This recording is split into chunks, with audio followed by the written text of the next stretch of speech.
has a beautiful story. If you haven't heard it, you will, of how he came to Baba. And you were committed from the very beginning. Can you hear me, Shirin June? Oh. Mi fami. Shirin Khan. She's gonna push. Okay, I'll come stand over here. Yeah, and Shireen, can you hear me right here? Oh. She's gonna put her headset on. Yeah, or put her right next to me. Yeah, or you. Oh, Rang, you're too far away. Get over here. Yeah. Are you talking to me? Yeah. Okay. So it's a beautiful story. I don't know if you'll go into it today, but he made a very conscious decision of what he was supposed to do in his life. And he knew he had to serve Baba at the Meher Center. And ever since you were young guy then, Yeah. really young, you have devoted your... I'm not. He is forever young. No. That's true. At this stage of my life, I refer to as composting.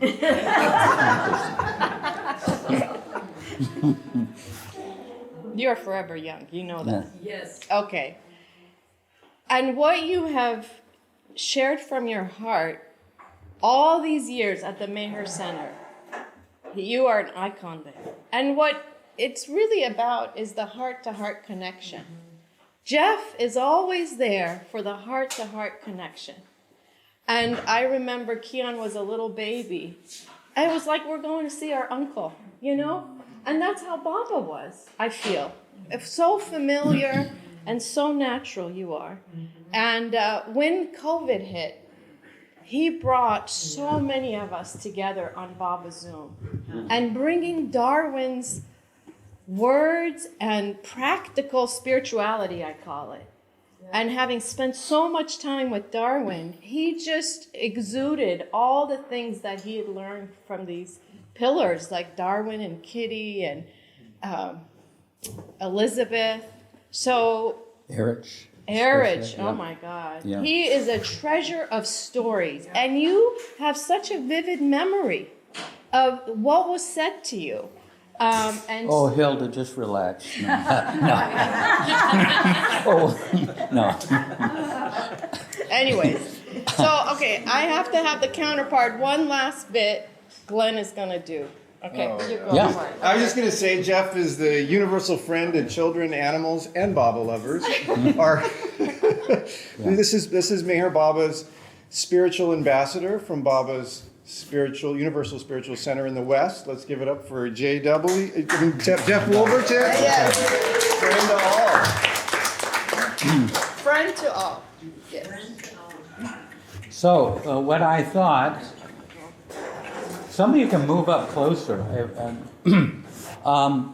I thought, I was thinking maybe I should, if I get to, we had a youth office the last 2 weeks, so I thought, well, maybe I'll get to LA and I can think about what I might say. And I just couldn't get there, so I'm going to speak very informally. I'm going to share, some of the exchanges I had with the Mandali that have been kind of valuable in my life. And I'm hoping there'll be a little bit of something for everybody.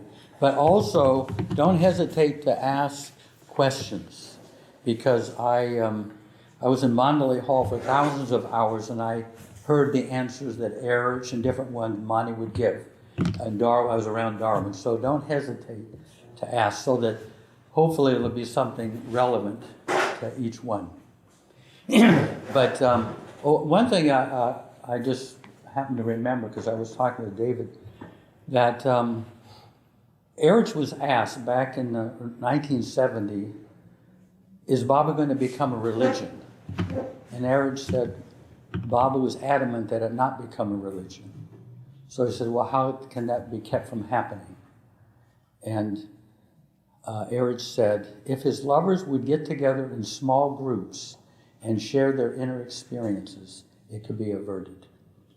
So, you can't, if each one has such a unique experience, you just can't make a religion out of it. You know, there's just not everything. Everybody has their own unique path, so that keeps it kind of out of being institutionalized. You know.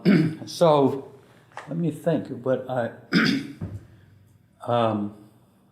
so you know, I've been at the center for years, decades, and each one that comes there, they're trying to get to a deeper place within themselves and live from there, whether they're Baba lovers or not. The Baba lovers, they want to wake up and have Baba with them first thing in the morning and have Baba throughout the day.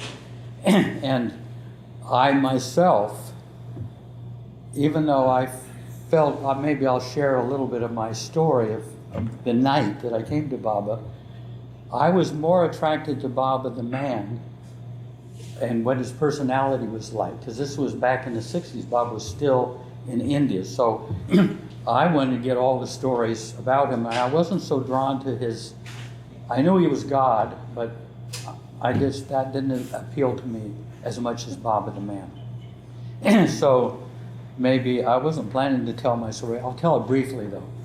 I was back in college in New York City in January 1968. I took this art class, and while most of us were painting these boring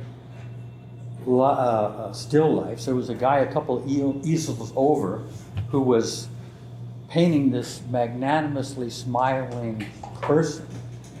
And it's not a typical Baba lover. He got permission to paint Baba in the class. And so he told me about Baba. He didn't tell me really much about Baba. He told me about his metaphysics, but Baba the man, I didn't have any clear idea. But he asked me to go to one of these Baba meetings. And back then there was the Monday night meeting on West 57th Street in Little Carnegie Hall, opposite the famous Carnegie Hall. So I didn't have, he was such a nice guy, I couldn't say no. It wasn't my thing normally. So I found myself going down in the subway with three of us, a buddy of mine and three of us. And the elevator door opens on the fourth story, the fourth floor, and is a hallway. It's about 15 feet wide and 30 feet deep, leading into this recital hall. And my experience was all these old ladies, fat ladies, thin ladies, Jewish ladies, black ladies, Puerto Rican, and they just came up, introduced themselves and hugged us. We went from one to another to another. It took us about a half hour just to get through the ladies, The men were a little less effusive, and it was like showing up at a family reunion. Like we were like three long lost nephews had shown up at a family reunion like this in New York City. Spontaneous love. Usually New Yorkers are a little more discriminating. So anyway, we went into the hall and stand in the back, and they had a movie of Baba and some quotes and everything. They used to have a recording of the Hindu Arti, and they couldn't get it all on one record. So in the middle of the thing, Arti, they take it up, flip the record over, and play the rest of it. It's kind of weird, typical. But so I was at the back, and at the end of the meetings, Ella Winterfeld would ring a bell, and there would be like a 3-minute silence, and they asked us to think of Baba. This is January of '68, so Baba's in India. So I close my eyes and I think, I don't even know who he is. God, I think, close your eyes, Radha, and think of my Uncle George. I didn't know. I thought, well, I just come off the street and they already got me meditating on their master. So I thought, it's only 3 minutes out of my life.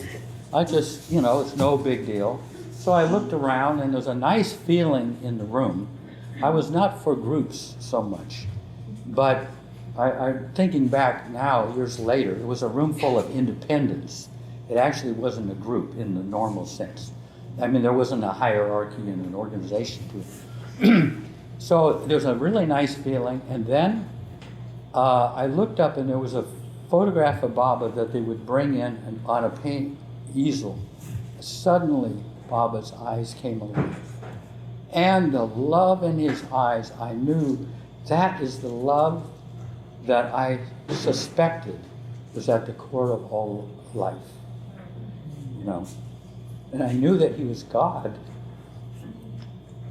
And my whole life was meant to be lived for him.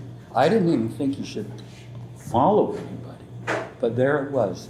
And Baba began looking at all these, mainly older people. They had, I didn't realize most of them had met Baba, but Baba looking at each one, and he looked at each one like as he looked at them. I could see that each one was his very favorite. You know, normally you look through a room. Hey, how you doing, Aaron? How you doing? Oh, you know, I mean, there's some gradations in your response. This was total. You know, Baba says, you know, everyone is first in importance and no one is second. And that was there in his eyes. And I remember this going through my head. Oh my God, if they only knew how dearly he loves them. That was one of the thoughts. And the next thing I knew, Baba was right in front of me about that, you know, and I was able to look into his eyes. And it was like looking from the world of time and space through a window into eternity and bottomless love. And there's more to it, but I mean, I don't know if I'll go into that. But I was like, this is the last thing I expected on this rainy, miserable winter night in New York City, to find everything I was looking for. So, and like I said, I was drawn to Baba the man. And luckily, so many of these people, they had met Baba. So after the meetings, we'd go over to this Horn and Hardart, which is one of these automats, the cafeteria. They'd put some tables together with, you know, with pie a la mode and coffee and everything. And then I'd just sit there and listen to these people talk about their times with Baba, you know. So I'd know how he was with this one or that one, how he intervened in their life, or how he was with kids. All of that I was able to, so that, because I wanted Baba's companionship. So I got to hear, you know, how he was. You know, it filled in his personality. He wasn't just a divine being, but because, you know, back then there was a chance we might meet him. So it'd be nice to know him as deeply as possible, what his likes and dislikes were, and his sense of humor and all of that. So so that's, so and I'm sure, you know, I mean, we all are kind of looking, I was like there with a begging bowl, you know, trying to get everything I could about Baba. Going to India, wow, you know, the Mandali were there and you could do, you know. So anyway, that's my greatest night of my life, where I, you know, totally unsuspecting. So anyway, I thought, so I started going to India. And I also kind of lived up near Darwin and Shaw.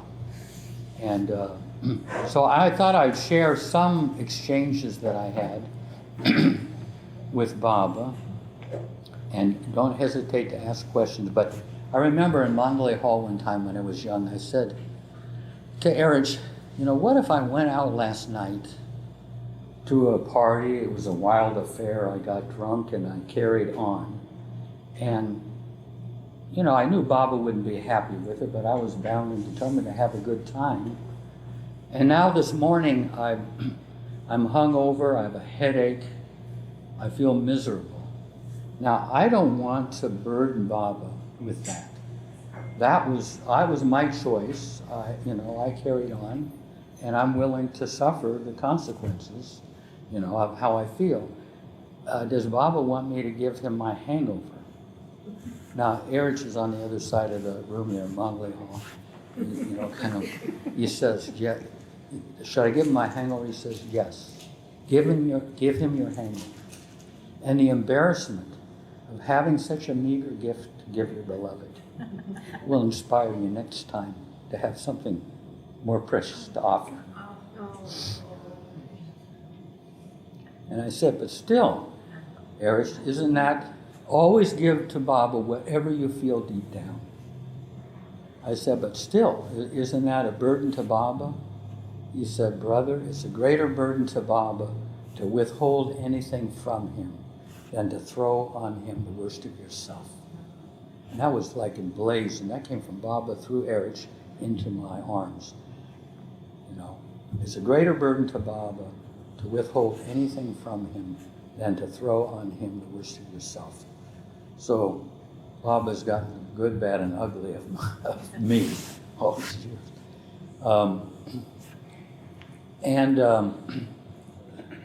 One of the things, I don't know, I mean, any questions yet? Anybody have a question?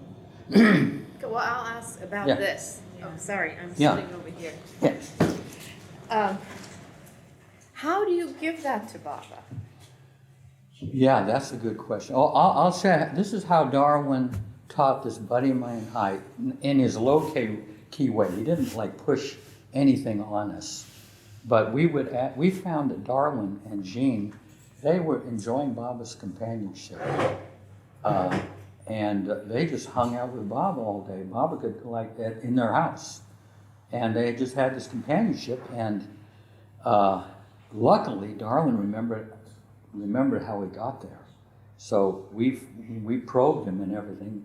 You know, how do you get to that kind of loving companionship where you've got Baba all day with you? So he was like a wine barrel.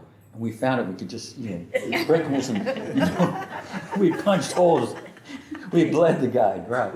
But anyway, so here's how it happened. So this buddy of mine and I, we wound up by accident, seemingly, in Schenectady, New York, where Darwin and Jean, and we heard that there's some elderly couple who lived there who had met Bob in the 30s. They went back to the 30s. So one day, we pulled over to one of these telephone booths and looked it up, the phone number, and I got cold feet. I mean, I don't know what's the matter.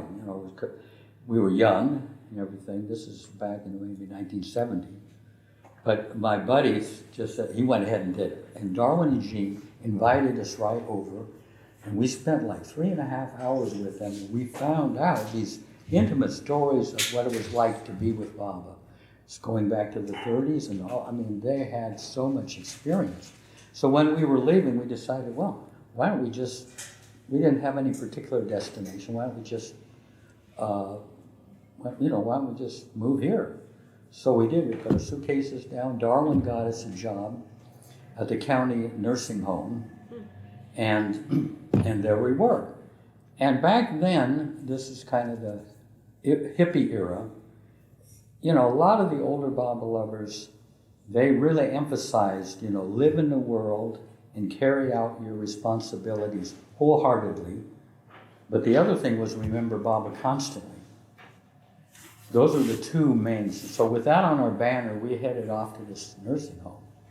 But this nursing home, it was the infirmary part of the nursing home, where the men were, stroke victims or totally disabled. I mean, and they were short-handed like most hospitals. It was the most exhausting work, the sheer volume. And so when we were, if I couldn't remember Baba and do this work at the same time. It was too demanding. So if I wanted to remember Baba, I'd just go down to the hall to the bathroom and lock the door and just sit there and think of Baba. And then I go back and I could get back and I get swallowed up into work and everything. So we had a month of this, and we finally went to Darwin and we said, we're not able to do this work and remember Baba at the same time. We're having great difficulty. So Darwin says, well, maybe you need to create more inner space. And I said, inner? We thought inner space. Now, we'd read everything by and about Baba up to that point. We didn't remember, but we were too embarrassed to say, we haven't read what, inner space. And then he said, then he described the scene with Baba in 1956, where Baba invited the Shaw family Darwin and Jean, and they had 3 teenage kids. And he sat them on the floor. He was in this suite of rooms. And Baba said to them, if you love me, you must give me everything. All your weaknesses and strengths, your pleasures and pain, your good and bad. Give them all to me. Hold nothing back and be free. And this will please me. So that's all he said. He just kind of put it out there, kind of low key. So I started, give everything to Baba. So I would wake up in this state of dread. I mean, it was like a pervasive dread. I think it was because of that job. But by 11 o'clock, that dread would dissipate, So I started giving Baba this dread. I would focus on it and then imagine it going energetically to Baba in front of me. I just, in and behind what I was doing. And what started happening is it wouldn't dissipate after 11 o'clock. It would go all the way to midnight, and then I'd wake up in dread, and then the next day would be dread. And it went on for a month. Nothing but dread. It's getting worse, getting more intense. So I thought, geez, I must be either giving it to Baba and taking it back, or I don't know how to give things to Baba. On the day that I determined just to not do this, I mean, Darwin wasn't saying, are you guys doing that practice? No, he wasn't that type. So I decided on the day it's not working, I'm not going to do it anymore. So we were at a cafeteria with Darwin and Jean and a number of us. And at the front, some of you probably heard this, at the front of the cafeteria line are these dinner plates, that are spring-loaded. So I'm there behind, and Baba flashes this to me. You're giving me a plate of bread, and you look down, there's no change. You take another plate, still no change. Still no change. But meanwhile, the stack is diminishing, unseen below. You know how the plates come up and, another one comes up. So Baba, convinced me that, it may seem like you're not, that I'm not receiving this, but you're giving this to me layer by layer, so I'm just going to go ahead and keep doing it. When I was discouraged from doing it altogether. And so the next day I said to Darwin, so you're talking about giving things to Baba. So on the next day, I described that scene at the cafeteria. And Darwin said, Baba is impressionless being. Whatever you give to him is gone forever. But there's a layer behind it that looks just like the one you gave him. So give him that one, and then, but everything you give to Baba is gone forever, but it's just one layer, But he said, more important than this, giving things to Baba and having them dissolved, deleted, so to speak, you're making more room for Baba to live in you. You're creating inner space. You're basically emptying out the heart with these things so that Baba, more and more, his presence is there with you. So when we went back to work, we began to be able to do the work and experience Baba simultaneously. It was all under one roof. I didn't have to go down the hall into the bathroom to remember Baba. We got to where we could do the work and have Baba's presence right along with us. So that was the giving. But one day even Darwin said, even the good takes up space. The only thing that doesn't take up space is love. Love displaces nothing. So even the good, we were kind of shocked at that, but to give the good and the bad, the worst things in yourself. And you gradually, over time, you empty out so that more and more Baba begins to live your life, or he's in your presence. It's not like you have to go deep within. He's kind of with you. So that was, but he didn't tell us how to give, but he used to say, the deeper the feeling, the deeper the healing. So say if I have jealousy, if I feel it deeply, not just, oh, Bob, here's my jealousy. Feel it deeply. It's a whole complex. And get in touch with that deeply. This is what we would do. and then imagine it flowing energetically to Baba. So it's not just kind of like, here's my worry, Baba. I mean, sometimes it works. You can just give Baba the worry and it works. But this is kind of the down in the trenches type of thing. Yeah. So do you think like with the deep feeling of whatever experience you had, or upset or anguish or dread, Yeah. do you feel that when you gave it, you know how I understand the conveyor belt kind of the dish. So now I remember it Yeah. all the time. Yeah. It's very helpful, Yeah. kind of visual. Yeah. But do you feel that, sometimes I feel as I'm giving, but I feel like I'm not really giving everything. Even though I'm giving, which I know I am, I feel Yeah. I'm holding something back. Because then what would I do? You know, if I didn't I don't know how to explain it, but it's like, It's a little bit scary on some things. right. You're talking about there's a kind of somehow a little hesitation. Yes. Right, you want to not nurse it necessarily, but it's like, how can I just so easily give it? I mean, there's residue. Well, and the more you can get in touch with that residue and Right. everything and give the whole thing, but because if you don't get the mildew out of the Right. house, it'll come back. Right. So my next question, I know it's things that you gotta just experiment with, Yeah. experience Yeah. with it. But in the nursing home that you were, and you said you had dread all the time, and at Yeah. some point you learned that you're working, Baba's there and you're doing your work. Yeah. How did that get integrated? I mean, how? Were you like thinking, was it your thoughts were on him and you were doing the work? Or what combination of that? I mean, I would, when I felt the dread, I would have that flowing to Baba, but it didn't, after a while it stopped flowing a little bit more, and then I had the presence. You know what I mean? I had the presence, so Right. I could do that. You felt that more. Yeah. Yes. Yeah, and the presence started to overtake the dread. Right.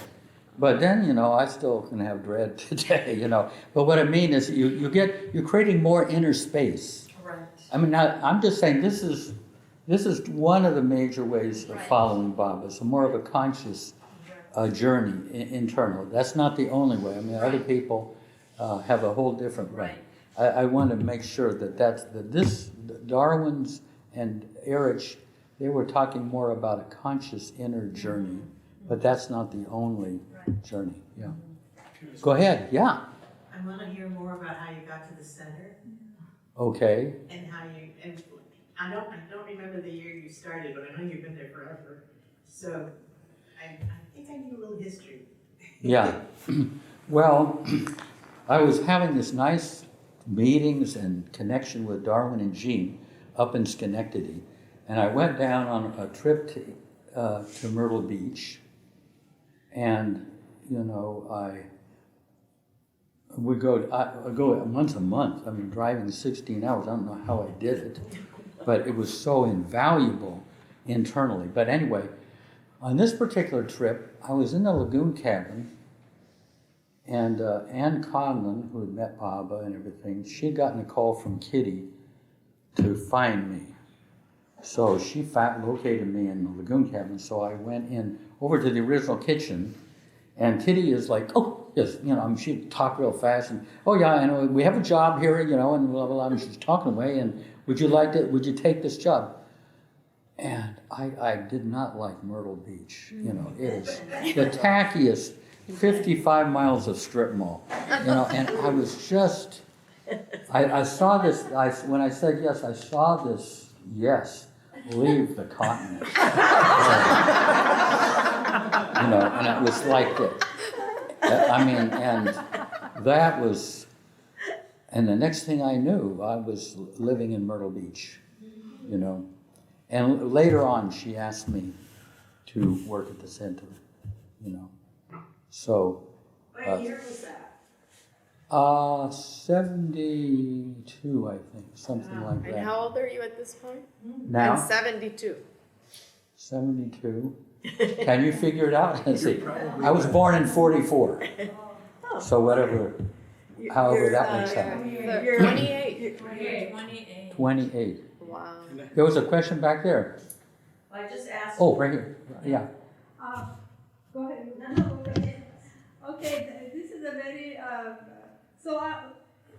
please, can you explain or tell us more about like your experiences with Margaret Brass and Elizabeth Patterson and Kitty Davy, Kitty. you know, what they taught you, you know, how you were meditating or connecting with them. Yeah. Yeah, I mean, That's the biggest thing ever. yeah, because I'll that- tell a couple of things that Yes. typify this. Margaret, Yes. you know, in us, we have intuition that Baba says is 100% correct. Intuition is always 100% correct. Accessing it is the challenge. But we have something on our premises that knows. But that has to be kind of separated from the mental projections. And the voice of the heart, intuition, has to be distinguished from the voice of the mind. So I'm just saying Margaret Krask, somehow she got rid of that one voice. And so she could actually see very clearly. I mean, I think she was looking at everything. I play a lot of pranks and everything. I couldn't succeed with her at all. She could see everything, you know. So let's see if I can give you. I mean, she would do things like this, Margaret.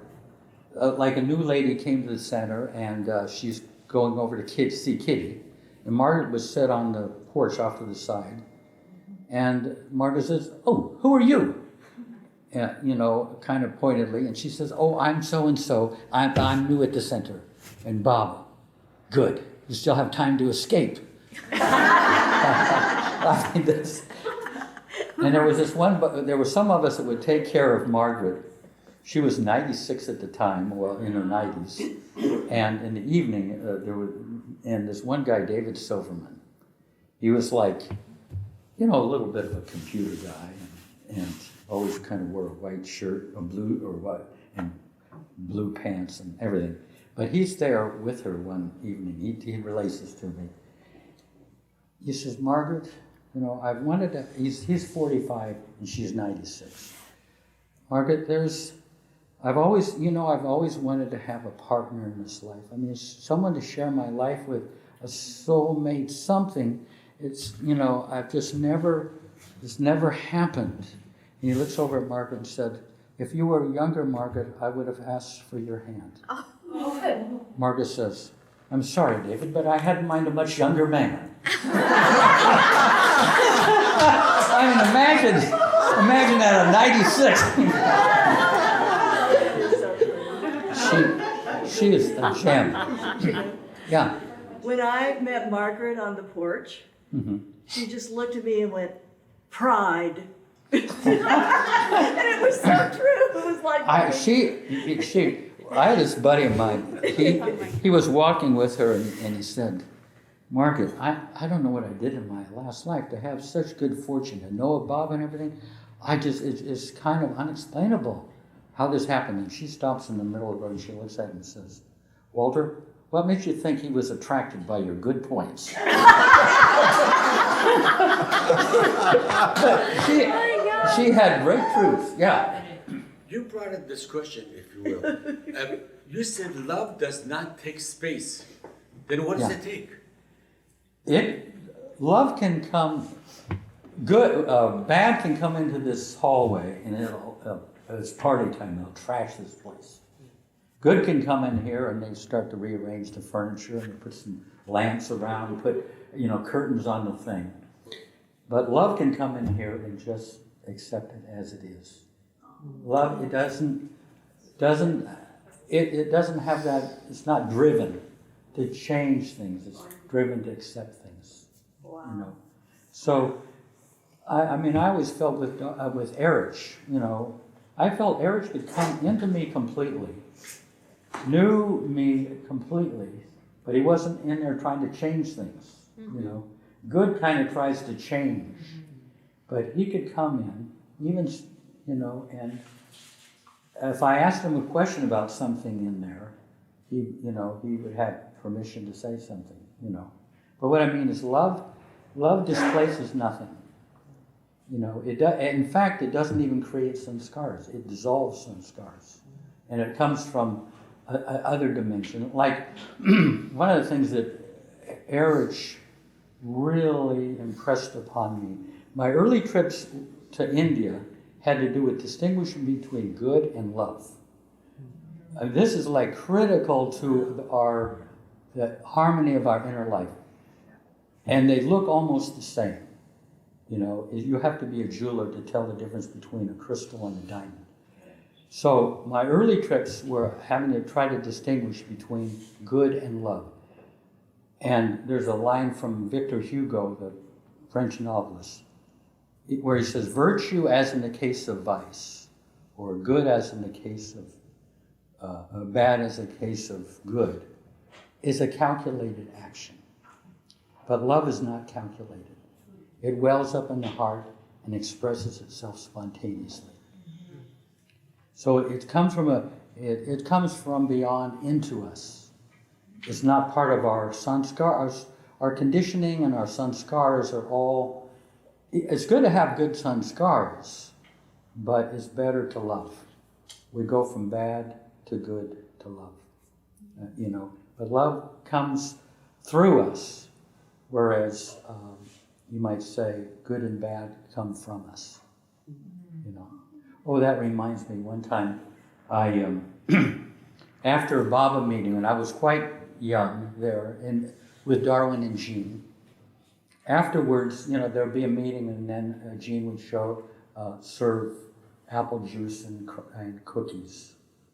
And so we were standing around, and Darwin just kind of looks over at me casually and he says, "Jeff, you are not the personality self." Inside, I thought, this isn't me. I thought the whole purpose was to get to know this guy and go on and improving until he reached the goal. And he's basically saying I'm barking up the wrong tree. Now, I had no place to put that, but I thought, well, I'll just file that away and see if I evolve into the truth of that. But he would say that the personality self, like Fritz, you know, or Radha, or Dave, is just a storefront for the soul. And we make such a big deal of the window displays, and we change them with the seasons and everything, when we could go inside and enjoy the priceless merchandise. It's behind this. I mean, Darwin emphasized this should be a vehicle. For most people, their personality is their base of operations. That's the major, you know, that paradigm. But actually, it's better that it's a vehicle. You know, it's not the flute that's important. It's people are listening for the music. That's, you know. So to become, Darwin used to say, become a conduit or a vehicle. You know, it's a different paradigm altogether, and life does much better if, you know. A poet will say, "This poem came to me this morning." You know, they don't, you know, it really inspires if it came to me. It's coming from that other dimension of love and creativity and everything into us. You know, so, yeah, Roxy. Hi, I just wanted to first of all say how thrilled I am. You're blessed. Yeah. What did she say? I'm thrilled I that you're just here. wanted to tell you how thrilled I am that you're here. So, Yeah, this is kind of like the refectory, but a little larger. The other thing I was going to say, I never had the pleasure to meet any of the Mandalis. So to me, you're an extension of the Mandali because you spend so much time with them. So my main question to you is, as someone who's somewhat a servant leader, you're a servant leader, actually, and I wanted to know, how do you keep that humility? How do you keep your, you've led, I've sat through your Zoom things, you've led people without ever hurting anyone's feelings. And I want to learn that, and I want to know, how do you do that? Just share it with us. Yeah. Now, let's see, let me, I I'm just sorry, kind of blanked did I out. put you on the spot? No, that's a good question. Give me, I somehow blanked out. What was the first part of that? The first part was like, as a servant leader, how do you keep humble? How do you not let things get to your head? That, yeah. Okay. I'm this, I'm Well, that. here's an interesting thing. Here's two quotes that go deep in me. Monty used to say, quote this. It's not her own words. I pray, but this is Monty, who's next to Baba her whole life almost. I pray to you for strength to carry out your work. You gave me weakness, so I would. Say that again, Bob? I didn't finish it. Yeah.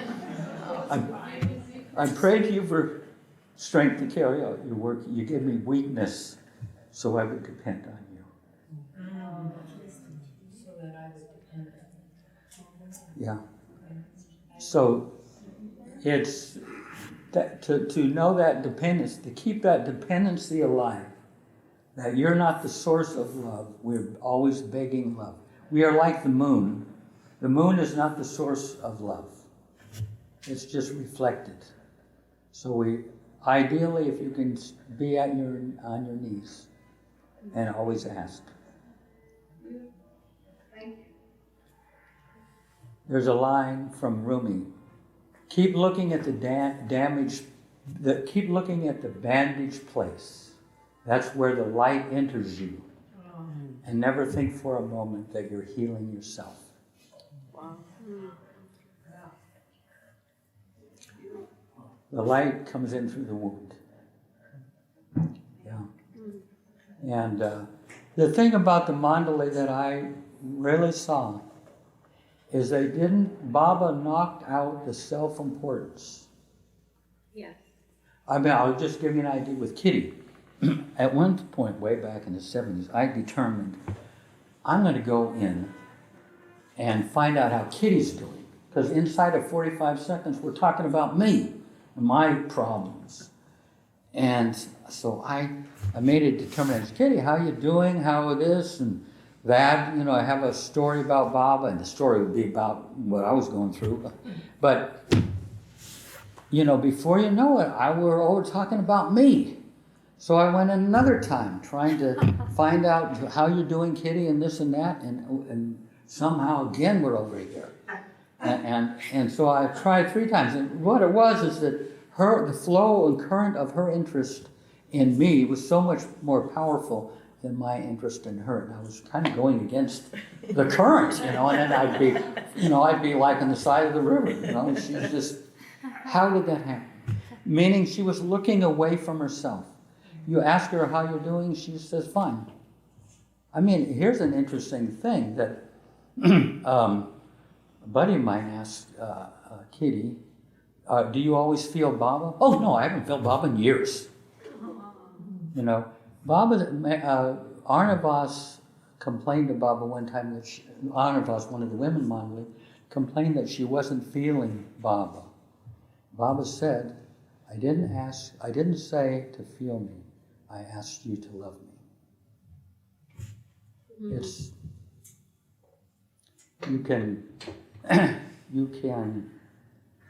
you might even dislike somebody, you even hate them, but if they crash their vehicle into a tree out here and they're thrown out, you will get them to the hospital,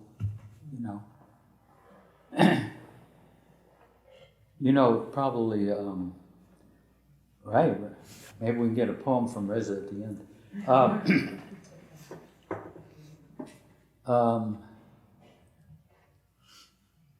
What was I just thinking? Did anybody have any more questions? I mean, yeah. So the last time I was in Myrtle Beach and we were sitting in the refectory, it was one of the most, it shaped my trip, what we talked about. And I'd love to hear it again, and I feel like it's somehow important for everybody to know this. Because it was just so poignant to everybody there. And it was about that time during World War II when the women were saying the prayers, Baba's 7 names of God. Yeah. And what was going on during that time, what Baba said. Yeah, I got it. That was what you asked. So, when I first started working at the center, women would ask, whether they were Baba women or not, what was Baba doing with the women? They're up on the hill behind this wall, no contact with the world, not seeing any men. Is this like a Muslim purdah being enacted in this age? And I just didn't have an answer for that. And sometimes I'll put things before Baba, and I'll just put them persistently for years. And I have to have an answer to this. I can't just say, oh, it's a mystery, or that's just Baba's way. I wanted something substantial to share. And so I was about maybe 3 or 4 years later, I was in India, and we went up to Sikori, where Pasi Maharaj, he had an ashram there with, I think there were 72 kind of nuns that led this very secluded life, very circumscribed life, no contact with the outside world. And Pasi passed on, and Godavari Mai was the lady there. So when I was there, I got a book of discourses by Pasi Maharaj, and one of the chapters was the relationship of husband and wife in Hindu society. This is like around the turn of the 1900s, Hindu society. And Upasani said in this discourse that there are 3 types of samskars. One is the sattvic samskars. They are kind of pure and innocent and refined. That's embodied by the wife. And that's the proper atmosphere for the children to grow up in. She cultivates that. The husband goes out to work in the world, and he picks up rajasic impressions, which are heavier. And then the worst ones are tamasic, which are less greed, anger, jealousy, all that. But the complementary role, he's talking, the complementary role of a husband and wife in that society is that the husband picks up these heavier samskars, and they are dissolved in the more sattvic, more refined, innocent, pure impressions in the home. So that's the complementary relationship. Then Upasani says, these women here perform that same role for the whole world. The density and heaviness of the world come here, and they are transmuted. That's even though they're part of this higher purpose, but they were not necessarily aware of it. But that was their function. So I thought, well, maybe Baba was doing that up on the hill with the women Mandali, this very secluded life. And then what happened is a few years later, there was a woman in Colorado. She had a dream or vision, or past life recollection in the night of seeing herself in the concentration camps, in the gas chambers, all the people being gassed. They were huddled together and saying prayers and everything. And she was witness herself. They were lifted up, and they were all carried together. And down below to this place, there was this hillside with these little buildings and everything. And from one of the buildings, there was this chant was coming. Very healing chant. And they remained there for a while in that realm. And then they each went on to the next stage of the afterlife, individually. So that woman had this experience. Then a year later, she heard of Baba. Someone convinced her to go to India. So she signed in down at Lower Meherabad and then started up the hill to Baba's tomb.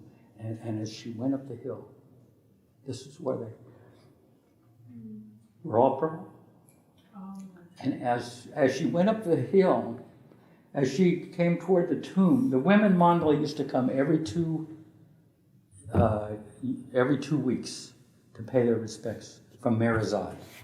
As she's coming to the tomb, they're singing that very same chant, the 7 names of God. Yeah.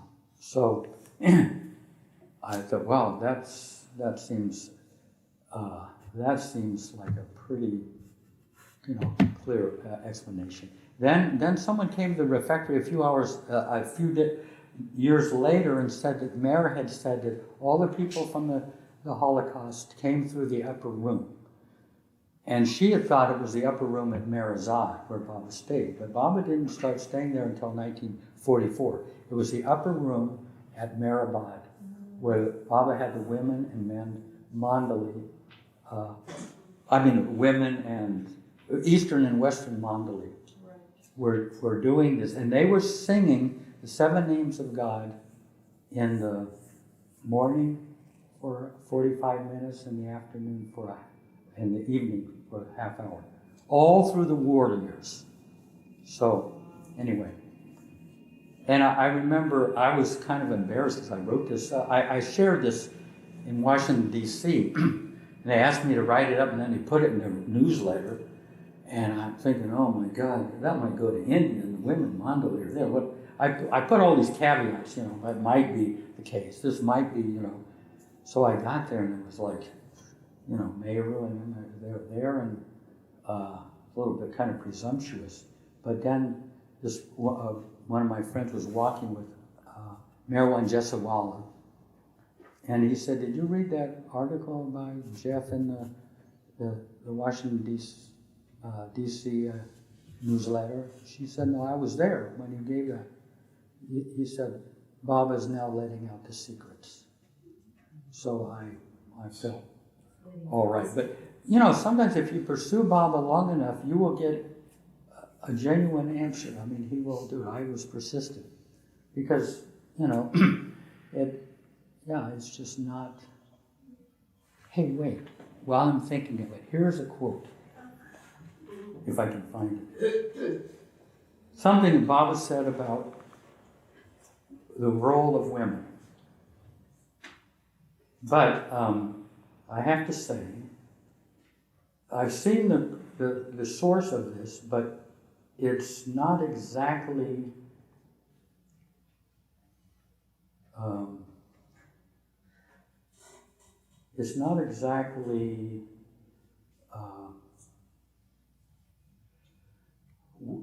the exact wording, but it's pretty much the same.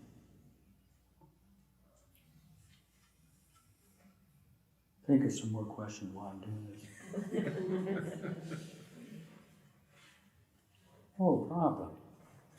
Where is it? Can we have your phone? Yeah, what's in there? I know people send me great things. While you're looking, you shared something yesterday, and I said, "Oh, I'll remind you. Maybe you can share it at the center." Yeah. The quote was, "Not too near, not too far." Okay, yeah. This is. I hope that I can explain this because it's been invaluable in my life. But let's see. Oh, you found the other quote. Shoot. Dang it.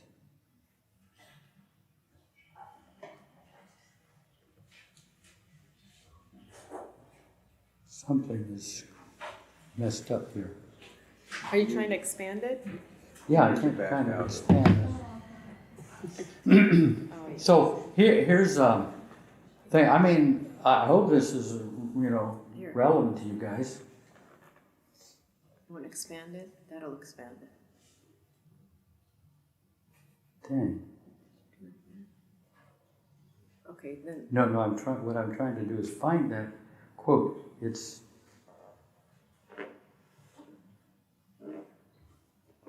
isn't the entire quote, but Baba says, woman has to be liberated, not in order to become either an imitation either be man's imitation or his enslaver, but in order to become something new, something more than she has ever been until now. And in so doing, to inspire men to become more than he has ever thought of being, more than he has ever been willing to become. Her role is to awaken. So, Could you read that again? uh-oh. Oh, no, you I'll get it to you. I got it on my computer. Yeah. I have it on my phone. Oh, good. Mark Read shared it. Okay, I'll just move away. Okay. All right. Women have to be liberated, not in order to become man's imitation or enslaver, but to become something new, something more than she has ever been until now, and in doing so, to inspire men to become more than he has ever thought of being, more than he has ever been willing to become. Her role is to awaken. Now, but there's another. And the top part of the, Yeah, the value of the feminine? Yeah, do this is the first the full paragraph. The values of the feminine hold love, tenderness, and service to others. These values cannot be something demanded of women by men for his enjoyment or advantage, but as qualities he must value in her and develop within himself. Wow. Yeah, beautiful. Does that mean gay men are screws? I'm teasing. No, Good point. We get the benefit of both energies. Baba, what? Baba said that?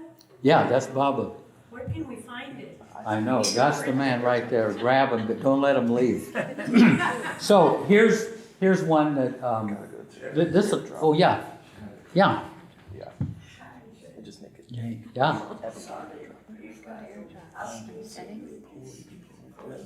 Yeah. Yeah. I want to know how to do that. Yeah, so you hold down on that. This one. Say what was that?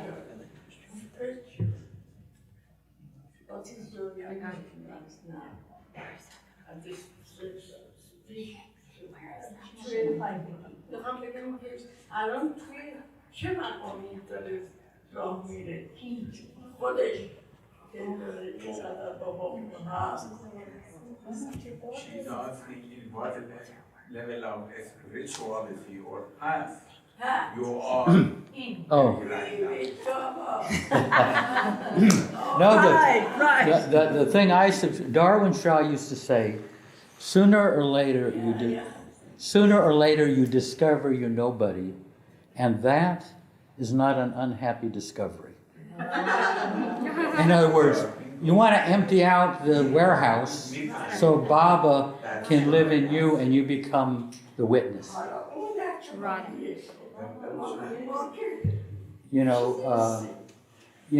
A buddy of mine, Daniel Ladinsky, was with Erich, and Erich said, "There's been no Erich for years.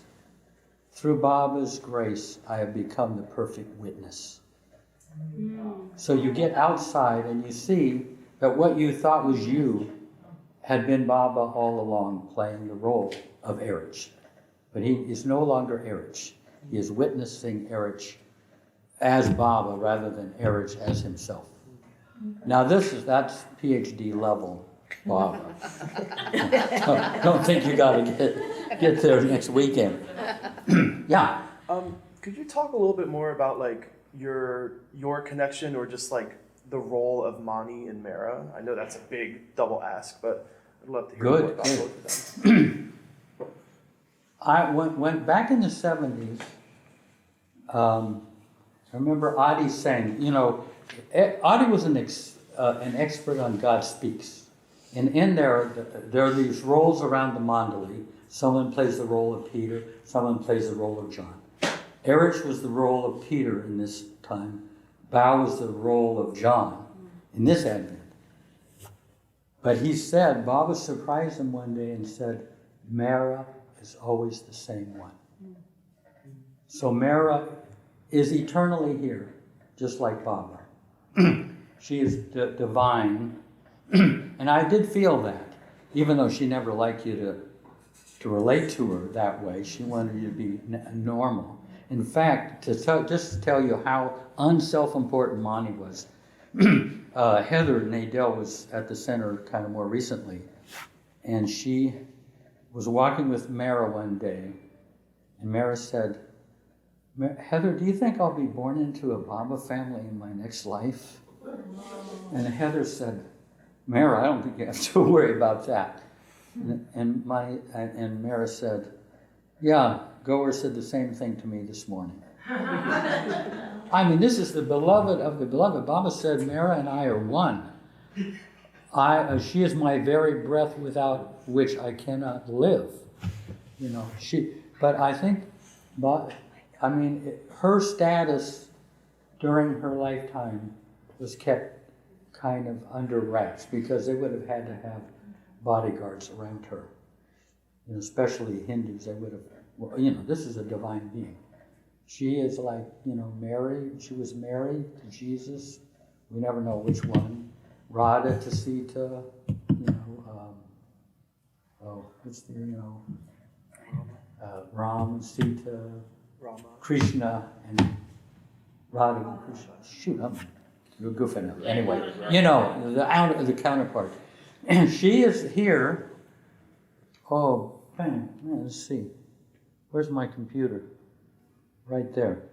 I'll find a. Well. Anyway, here's one thing that you brought up, and I'll describe this. I mean, we would all be God realized now if it wasn't for others. You know, and Baba said the path is through people. You know, you think you can kind of do it in isolation. But, I mean, this is just my opinion. I feel the masculine is Baba in me. The feminine is the Baba in each other. But they both, when Baba says, when the feminine and masculine are both fully developed in us, that's another description of realization. But they both have to be, you can't just do one side of it. And so this is kind of what I inherited from Darwin and Erich, primarily. Baba, when he was in Hollywood here back in the 30s, he told the men, not too near, not too far. You know, in relation to other people. Not too near, not too far. Now, well, I should back up. Darwin used to say, and I feel this to be true, that we are embodiments of divine love right now, not in the future, but we are, the ocean of divine love is flowing through us right now. It's not like, it's like on an overcast day, we say the sun isn't out. The sun is there, you know. The divine love we have right within us, but then it has to go through our personality self. It has to go through our selfishness. So this ocean gets reduced to, you know, a little rivulet or stream, or maybe a river if we're lucky. And in the case of a lot of people, just a few miserly drops.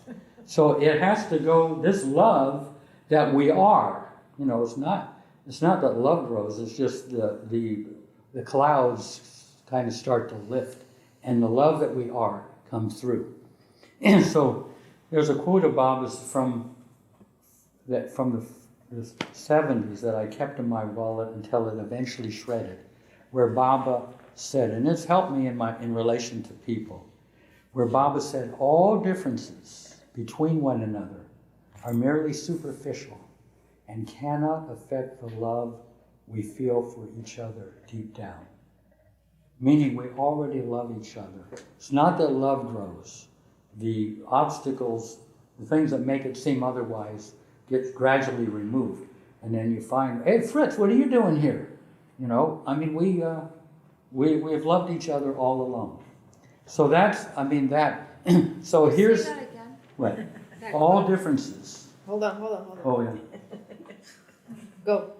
All differences between one another are merely superficial, and cannot affect the love we feel for each other deep down. Oh. I mean, the soul can back that. The fact, the soul will never back anything less than that. You know what I mean? Our own soul. If we think that, well, I don't like that. One time someone said to Eric, but Eric, so some people I just don't like. You know, and some people in Mandali all kind of tittered. Eric said, you may dislike somebody, but never assert that you have the right to dislike anyone. You may dislike somebody, but never assert that you have the right to dislike anyone, because your soul is not going to buy into it. It jars the soul. It might, you know, inflame the ego and expand it, but the heart and the soul will never go for it. I have a question. Yeah. I always thought, my thinking would think about Mera being acclimated to being with men after Baba's dropped his body. But I never thought about the rest of the women in Mandalay having that same experience until you just talked about them being isolated up on the hill. Can you talk about that? I just never even heard anybody talk about it. Say that again exactly. Well, we talk about how Mera started having men in their life after Baba dropped his body. But were the women Mandalay is equally isolated, and therefore also needed to be acclimated once. Yeah, I mean you could embrace Mani and Meru and all of them, but as a men we couldn't. But Mera came out. Baba had her come out and see the men in January 31st, 1968. She came out and the men Mandali paid their respects to her. 1 year. Exactly 1 year. Wow. Because she, unbeknownst to her, she survived Baba by 20 years, you know. Yeah. But she was, I felt with Mera, I mean, sometimes when she would just glance at me, my whole body would glow. I would feel it. She looked, most of us look at everything partially. You know, I look at Ellie, but then there's her family, and there's, you know, I mean, Mera looked at you completely. From wholeness to wholeness to wholeness. And we're going from, you know, partial to partial to partial. I mean, it's like a little child that looks at a flower. And that flower is you know, the whole attention. Mera, I never saw eyes quite like hers, you know. Not that she was like, not totally unaffected. Actually, kind of divinely shy, I would say, Mera. You know, she wasn't, they had to, Mera, the women Mandali inside the house, when we were coming out on the porch of the main house, they would have to give her a pep talk to get her to go out on the porch. And they said, no, Baba, we want you to talk, Baba, we want you to talk, share it, you know. And at a certain point, she'd kind of straighten up and then just come out and then come and sit down in the chair. But that's shy. And this is the beloved of the beloved, you know. Yeah. Well, I'll tell you something. This is, there's... this was a turning point in my life, and you might find it valuable. Sometimes the Mandali would say things, just a little comment, and it could be life changing. Even they might not even know the effect of it. So anyway, back in the mid '70s, I was at Merazad, and Mera was on the porch, and there was one lady next to me down below. She was coming to the end of her pilgrimage, and she was going back to the west. I was just there, and I was going to be going back to Meherabad. And Mera's looking down at her, and she says, you know, take Baba with you. Take his name. He loves you. He'll support you. You know, he loves you. She go along that line, and then she says, sometimes we feel empty and depressed. But we know Baba wants us to be cheerful, so we make efforts to be cheerful. Inside, I'm kind of a young kid, I'm thinking, she's like next to the source of all love. You know, if she hasn't mastered the experience of having a joyous heart full of Baba's love, love must be something different from what I thought. I mean, how could she do that? And because, see, my own experience is I would feel Baba, I could feel Baba's presence and everything, and then I'd lose it, and I'm thinking, what did I do wrong? I did something wrong. You know, I've lost it and everything. But after that, I never cared how I felt, you know. I mean, she was the most loving person I'd ever been with. And she's saying that she sometimes feels empty and depressed. So after that, I just never felt bad if I was in a low mood. And I saw the moods are like the seasons, you know. There's spring, there's the springtime of moods, and you're joyous and everything's new and fresh. But then the mood the heart can't stay in spring. It has to move to the summer where it's scorching sun and things dry up and everything. But then it moves to the fall, it's invigorating, there's life, and then it moves to winter and everything dies back. The cycle of moods goes like that, but Baba's love is behind it. I mean, so I never really, I mean, if I feel empty, I don't take it like I've done something wrong personally. It's the cycle of the moods. Or kind of like if I think of my consciousness is like the Earth's atmosphere, and there's a hurricane going through it or a storm going through it. If I identify with it, then I get buffeted around by the winds. But if I don't, that storm will pass through me much more quickly. You know, so, I mean, I know it's so easy to take how you're feeling as who you are, you know, your mood. I mean, you know, for years I would wake up and I'd say, Jeff, how you doing? And I'd check my son's scars. I wouldn't check my relationship with Baba and think, wow, oh God, I got to go in that boss and I got to go through that again. And that would color my day, you know, because I would check in with my son's scars rather than the great privilege of having Baba in my life. So, you know, it's... Oh, but I wanted to take, I mean, I don't want to, you guys are, was anybody falling asleep yet? No. Oh, yeah. Here, this is, yeah, not too near, not too far.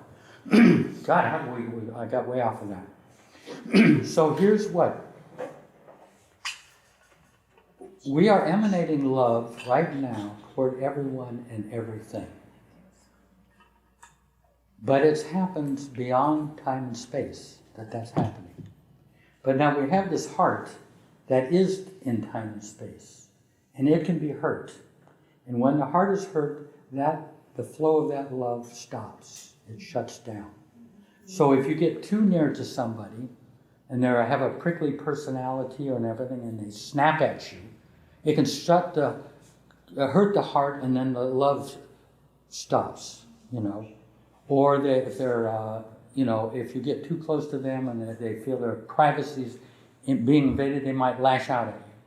So you have to find a position in relation to that person so that they can be prickly, but you're back far enough that the flow of love can still happen and their prickliness is not shutting down your heart.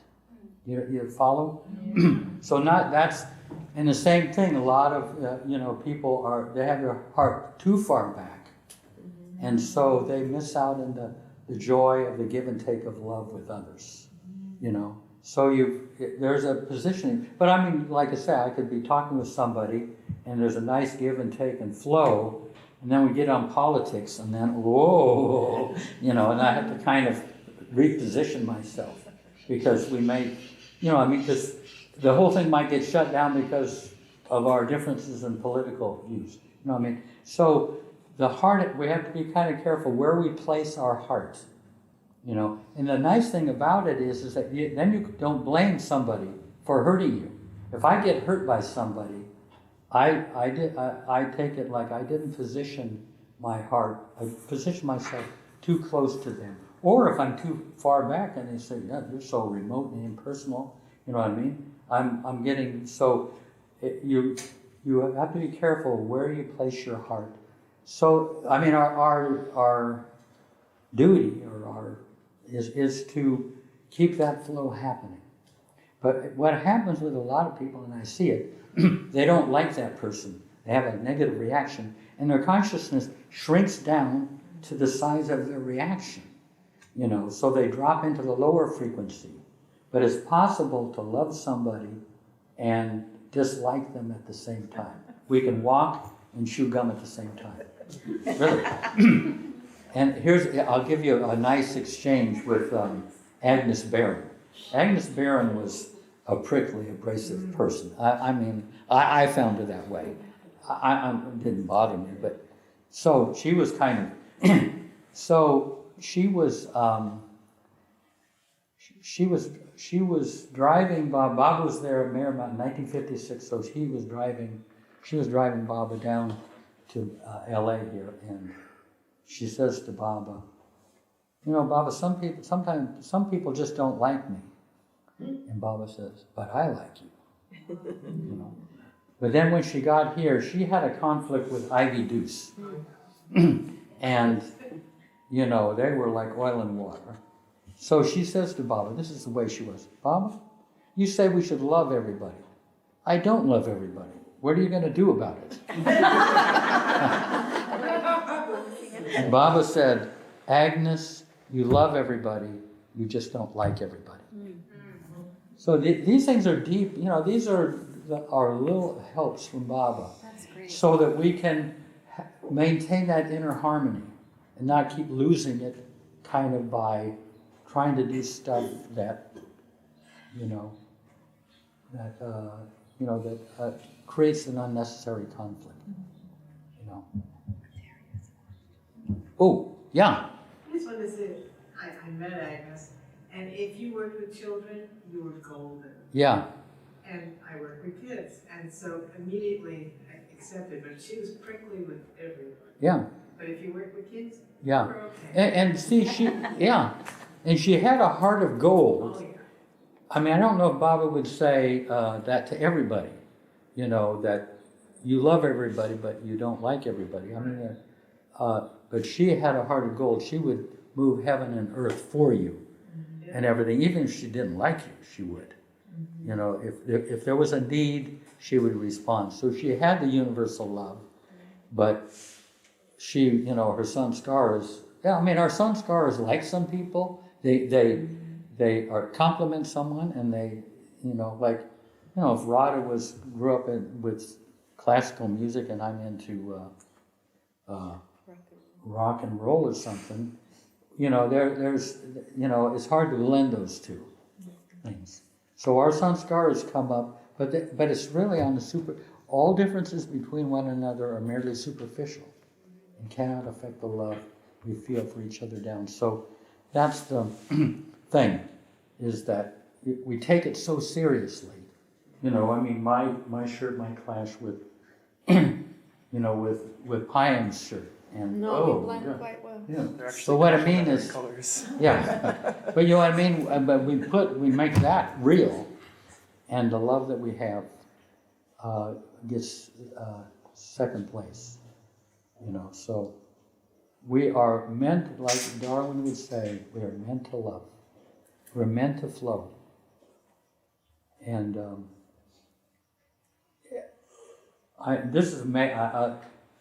Darwin used to say, we have there's an inner current in each of us from the heart.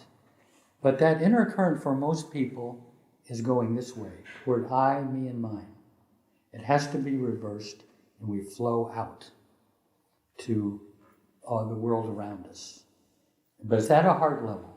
It doesn't necessarily have to be expressed outwardly. Sometimes you don't want to express that flowing current towards somebody in case they might get the wrong idea, But to be aware of this current has been a practice of my life from, I would say, from Darwin. So that, like suppose, how do you know you have this current? Well, suppose someone comes through that door there that I've had a very painful history with. Suddenly that current will stop. It gets arrested, And then that's where the work begins. you have to reverse that. You have to flow out to that person.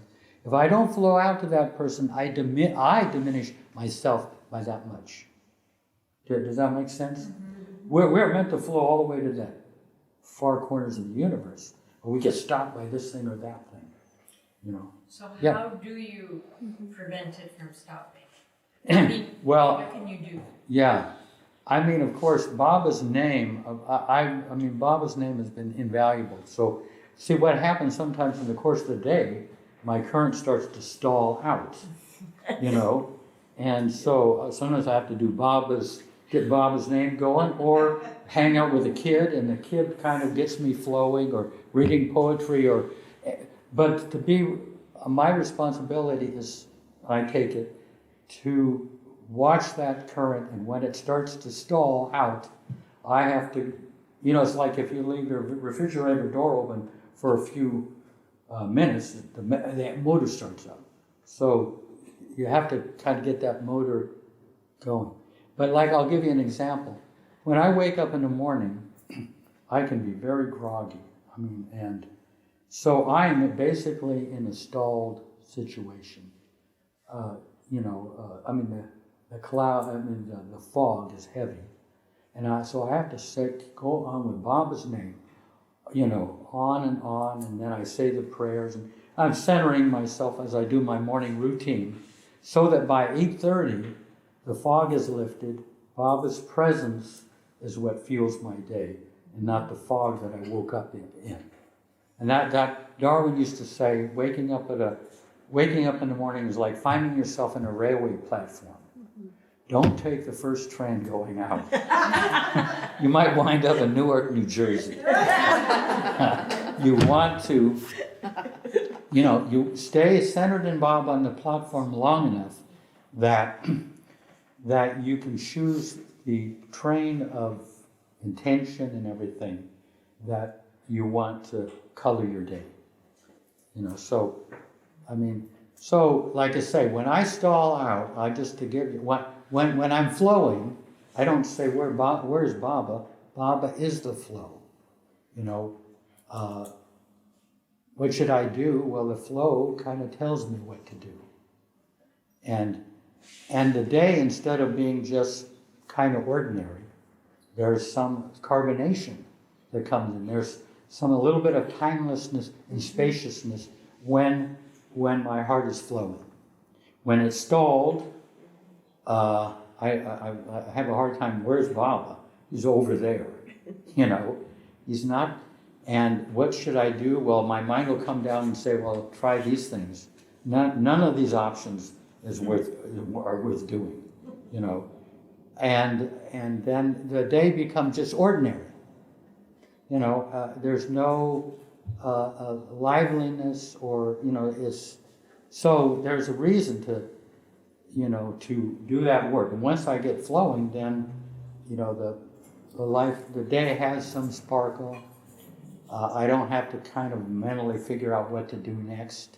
It all unfolds, you know. So that's a practice that I've done my whole life, thanks to Darwin, because, you know, Baba talked about the inner life, and I thought it would happen automatically, but Darwin said, no, you can get in and be proactive about creating your day so that it's rich and lively, rather than kind of boring and humdrum and all that. So you wake up in the wrong side of the bed. You don't inflict that on everybody in the course of your day. Any other? Yeah. So you talked about that, not too near, not too far. Yeah. And I don't know if this is related, or I guess I'm asking you, is it related? I may not be saying it correctly, but there was a quote I remember, like, be in the world but not of it.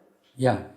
And so are those two things maybe related in some way? Mm. Or, because I think it was a certain situation where that I read that Baba was dealing with someone who, you know, felt felt that they needed to renounce their whole life, right, and follow him, and he was saying, no, you need to, you need to do your duty and your responsibilities, but you can still do that for me and with me, and I think it came around to be in the world but not of it. And, I always wonder, I always liked that quote, and I'm just not sure exactly what it meant, but it always struck me as significant. So. Yeah. Yeah, I mean, it's, yeah, how to bring that into practice in a way where you're not picking up residue, where you kind of remain free. If you do too little, you get some residue. If you do too much, you get residue. Yeah. I know a Nayakant. What's that? When she said something about that this is not the reality, that only Bob is the reality, and so I'm wondering if that's kind of what he was trying to say. The beautiful thing, I'll tell you, when I first got into Bob, I was in New York, really early on, and I had 3 days in which I saw this all as a dream. And it was a horrible experience. God, I can't do anything here. It's just it's like an illusion. And so I was very disturbed for about 3 days, but on the third day, Baba conveyed to me, even though it's all an illusion, it's always worthy of your most loving attention. Wow. So even though it's all an illusion, it's always worthy of your most loving attention. And that bridged the heart and the illusion. And that's the way you can be in the world, but not of it. Be wholehearted about what you do. Oddly enough, you can be wholehearted about something, and someone can take away the object of your wholeheartedness, but hopefully they don't take away your wholeheartedness, so you can move your wholeheartedness to something else. And we have to do that. We might lose our husband, we might lose our dog, we might, the object of our love comes to an end. They say, grief is love that has no place to go. You have to find, a new object. I mean, of course, we can turn to Baba with that, but still, we're human, and there are people you can. It takes a bit of recovery, but to be wholehearted, even if you are, we're going to lose at some point, but they can't take away your wholeheartedness. I mean, if you try to play it safe, you're going to miss out in the fullness of life, I would say. If you're, I don't want to be wholehearted, I don't want to commit to that, and I'm safe, but you may miss out in some of the beauty of life. Yeah.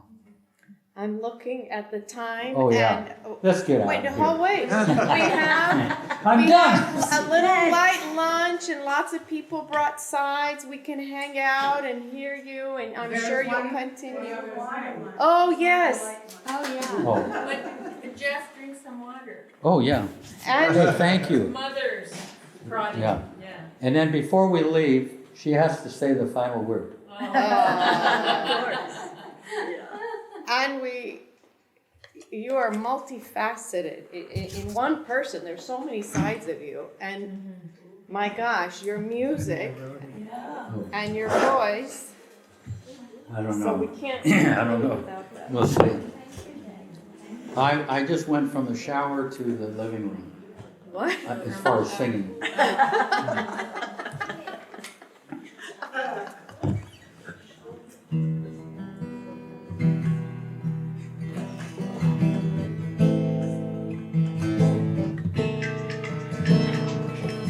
With light from his pure love, I wind my way, on a road no distance knows, only today, oh, far behind is yesterday, from the stars and their dreams.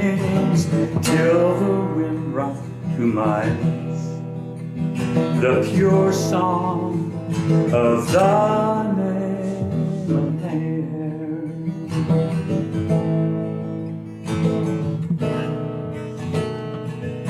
Farewell,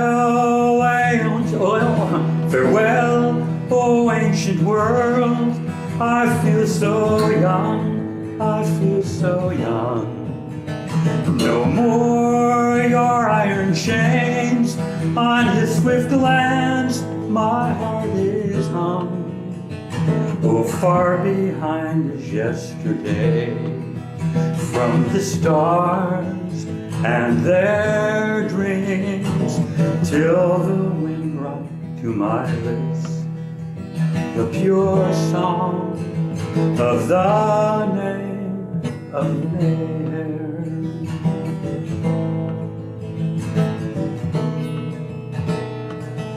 On hopelessness alone I place my trust, I place my trust.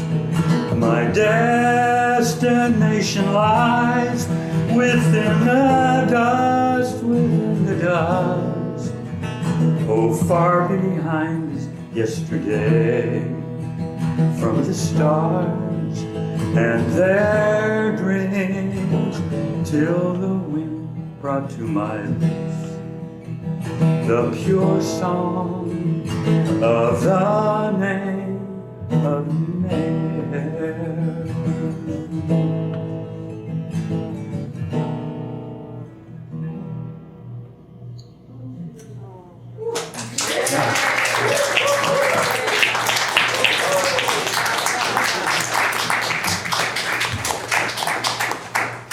Thank you. I hope there was a little something for everybody. Oh my God. You know, really. I mean, I'm I think of a stenographer. I took this all down and listening to Erich and Monty and Mara and all of them. You know. And Sunday nights, usually, there's Baba Zoom, Jeff is there, and it's a wonderful place to just exchange and ask questions, and so it's added so much for me. And if you can't make it, you just watch it later. Yeah, just so you know, I'm one of those. Oh, I watch good. it after. Oh, thank you. And Yeah. I look forward Yeah. to it. Oh my gosh. Yeah. 7 o'clock on Sunday. Yes, our time, 7 yeah. o'clock. Are we having one tonight? No, More.